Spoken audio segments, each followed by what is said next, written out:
Kirby plays poster boy to one of the cutest, simplest, and most wholesome platforming series that the Nintendo consoles have to offer. His games usually categorized as short, fun, and easy.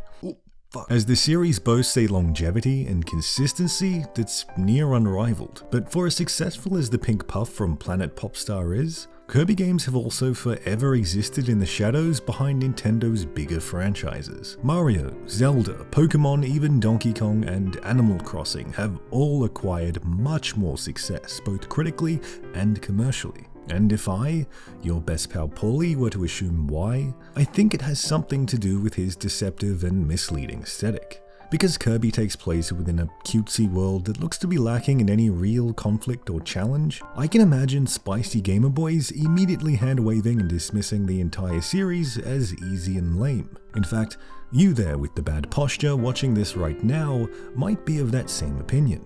Which is why I wanted to make this video, because I think Kirby games are so much more than that. I assure you, if you were to take the time to look beyond this childish coloring book aesthetic, you'll find a series that is constantly surprising. A series starring an amorphous glob who exists as one of the leading forces of reinvention, creativity, and freedom within the video games industry. So I'd like to present the arguments here for why I think Kirby is just as deserving of that spotlight and why you specifically should give him a chance. And in order to do that, I think it's important that we first go back to his Game Boy origins, because it's here where we can first understand the essence of what it is that separates him from his more traditional platforming and handheld brethren. If we were to quickly look at the design of the biggest 2D platformers of the 90s, we'll notice how a lot of them tended to share the same philosophy. It was one that was built off of the revolutionary Super Mario Bros. On the NES. The way in which these levels were commonly constructed is that they'd first introduce a new gameplay gimmick, then expand upon that idea, then devise a level climax that requires a complete mastery of the concept to proceed, only to abandon the gimmick entirely upon completion of the level, so the cycle can repeat itself in the next one. And while this allows for gameplay to remain fresh, as now every level teaches you a new way in which you can interact with the game world, I imagine it can also be kind of overwhelming for someone new to the genre. It's admittedly a big ask for a new player to begin incorporating multiple platforming techniques like wall kicks, long jumps, and momentum-based triple jumps if they've yet to fully master the most basic of movement like running and jumping. In fact, it was this very idea that was taken into consideration by a 19-year-old Masahiro Sakurai, directing his very first game at HAL Laboratories, as his team chose to actively ignore this well-established format when creating their game, deciding that if their little handheld adventure couldn't be bigger, shinier, or as difficult than what was offered on the NES and Super Nintendo at the time, that it would have to present itself as so different that it would almost be unfair to draw comparison. But doing exactly that so I can make my point and then smugly fold my arms? While other platformers had tricky enemy placement, auto side-scrolling levels, environmental traps, and pitfalls, Kirby's Dream Land, by comparison, wasn't overly concerned with challenging the player's skill. Meaning, what it lacked in challenge, it more than made up for in personality, as putting hands on a Kirby game is akin to entering a world that's much more peaceful than our own. And because it has this distinct innocence, it's also a world that felt so much more realized than what was offered in other platformers at the time. Sure, Dreamland was the backdrop to levels in a platformer, but it was also a well-considered utopia, a world that was for the most part pristine and undisturbed, a landscape blessed by gorgeous fauna and blossoming greenery. Even while reduced down to an 8-bit presentation, anyone can immediately imagine the grander vision here, what it would be like to exist in this world and plonk yourself down under one of these trees to take a nap. Oh, not that one though. As Dreamland presented itself with a thought, care, and style that simply wasn't given to other Game Boy games of the era. See, to truly grasp how impressive and important Kirby's debut was, you have to recognize that in 1992, the Game Boy's library was made up almost exclusively of watered-down ports of NES games and licensed games based off of popular media. I mean, who could forget such classics as The Blues Brothers and Super Hunchback? Oh look, it's Jeep Jamboree Off-Road Adventure, guys! By comparison, to immediately exist as one of the better games on the system, Kirby's Dream Land just had to handle competently and not sound like a jackhammer placed within your ear.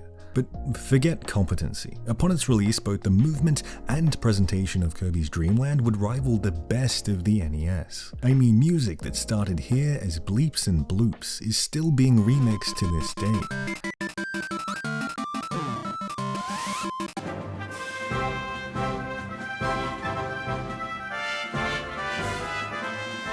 Kirby's current movement, momentum, and floatiness is still based off of the foundations laid here. And the reason I mention all this is because it's this first game that would serve as the bedrock that the unorthodox direction of the series was built upon. Because while other 2D platformers would begin experimenting and evolving their gameplay as the industry transitioned to 3D, Kirby would instead continue refining itself as an escape. As at the forefront of this revolutionary handheld experience was a character who embodied the wholesomeness of this environment.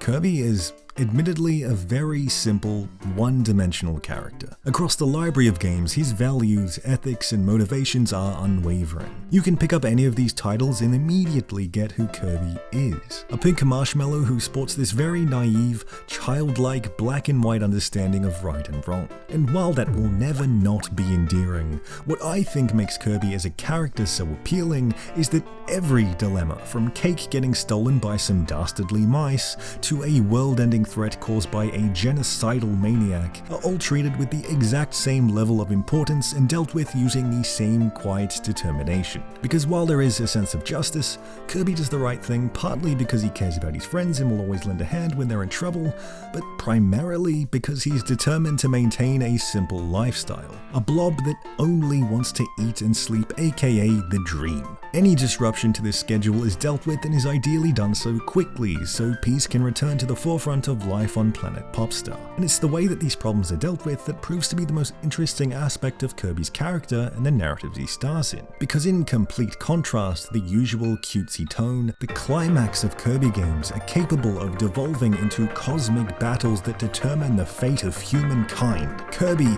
made to ascend as this slayer of demigods. Yeah, you didn't know about that part, did you? These games can get so much more wild than what you'd think as someone from the outside looking in, and it's only because of this perceived innocent nature can the game's lore truly delve into the surreal. We're talking like actual eldritch horrors here with designs that do not belong in Dreamland or a children's video game. And why I mention it is because it creates this conflict that can only be found in the Kirby series, one that is somehow goofy yet incredibly paramount all at the same time. I mean, there's no princess to save, no special item to obtain. Here, the dynamic between good and evil can be a being determined to disintegrate the existence of the universe as we know it, versus a pink basketball who just wants to get this over with because it's now past his bedtime. And before I oversell this concept of the deceptively dark, let me assure you that these games are, at most, a gesture towards the more sinister, because all of the experiences here always fall back on Kirby and Dreamland's personality. Like a glue that binds all the games together, Kirby is a series that can forever be traced back to a good boy doing the right thing.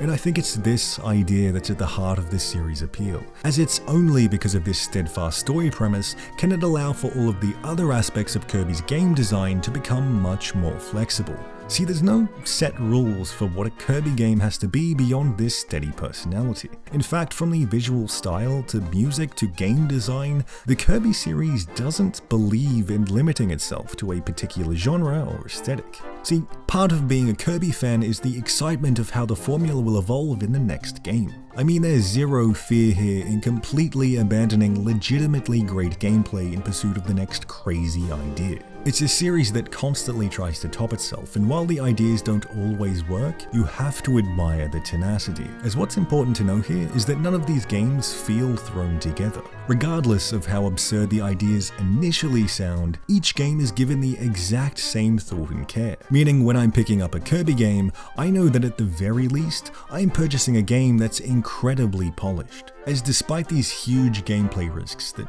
in some instances, entirely change the formula, I can take solace in the fact that the Kirby series doesn't really have any outright bad games. Some are mediocre, of course, but there's no game here that doesn't at least work. So while the Kirby series perhaps doesn't reach the heights that, say, Mario or Zelda does, there's a consistency here across a much larger library of games that must be acknowledged, especially coming from a series that so flippantly changes its rule set. As perhaps my favorite part of the Kirby series is this flexible and fluid design and how it's a philosophy that's also applied to our main character, making him one of the most versatile and creative in video game history. The result being this museum's worth of gorgeous artwork, designs, and merchandise to admire. As Kirby games evolved, despite being an incredibly basic character design, Kirby's artists seem to take a lot of pride and have a lot of fun in redesigning him. Like Barbie or Homer Simpson, who have held every job that has ever existed at one point or another, Kirby too is incredibly fluid in his design, animation, and artwork. Firstly, within the games,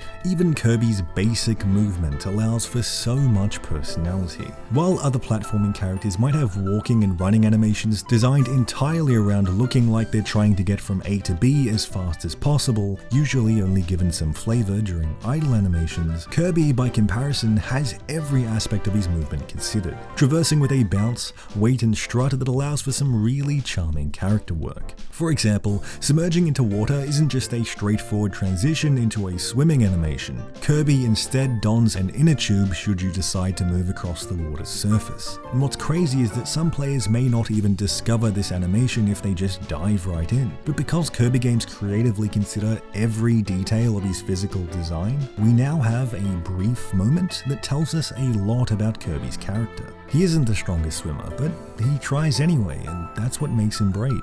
Perhaps I'm easily impressed here because it feels like something that shouldn't work. I mean, we're talking about drawing personality out from a circle with blobs for limbs. But it's because vanilla Kirby's animation is so stylish and heavily considered that it makes his alternate forms, when he dons various costumes after inhaling enemies, the place where he's really able to flaunt his charisma. I mean, yeehaw cowboy, am I right? From an artistic perspective though, you might also be surprised to see just how much mileage the team is able to get from this incredibly basic design. How the most minute of changes from shading to texture to outlines can create a totally different feel to Kirby, and it's just a pleasure to watch him come to life in this variety of forms, placed within these goofy scenarios both inside, but most importantly, outside of the games he stars in, as his artists aren't afraid to throw him into all kinds of wacky situations in his merchandise and promotional material. There's no such idea as too ridiculous for Kirby. He's just so malleable and seemingly just works in any scenario. And that appears to be a message that's taken literally by the fans of the series, as that out there creative imagery from the official artists only inspires even more inventive and gorgeous fan art from the Kirby community, who give all of that love and attention right back. So I think it's important the industry has a character like Kirby, because it's just something that doesn't really happen with other video game protagonists, because they either exist as a mascot for a company and thus they must uphold a clean, therefore vanilla image, or because their creators / fans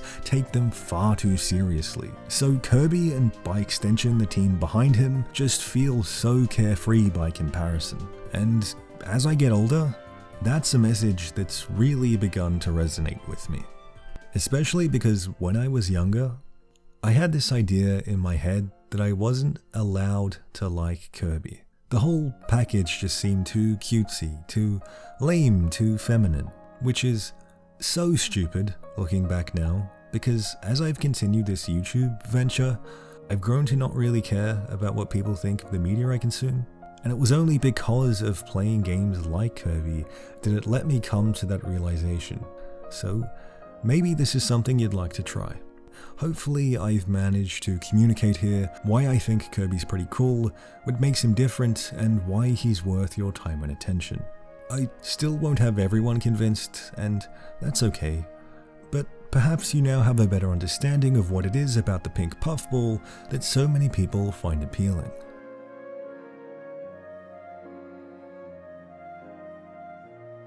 Howdy, thank you again so much for watching the video all the way to the end. This is Paulie here, who just randomly on a whim decided to record this at the last second or right before I was going to export the video, so I don't know where this is gonna go. It's totally unplanned. Thus the garbage audio quality, so apologies for that. But I also just wanted to make this real quick just to check in and see how everyone's doing, let everyone know how I've been doing, because it's been a hot minute since I've uploaded a video. So yeah, there's just been a lot of crazy life things going on at the moment, a bit of a new chapter kind of point in my life, so things moving, things changing, talking to people, just sort of taking care of myself right now.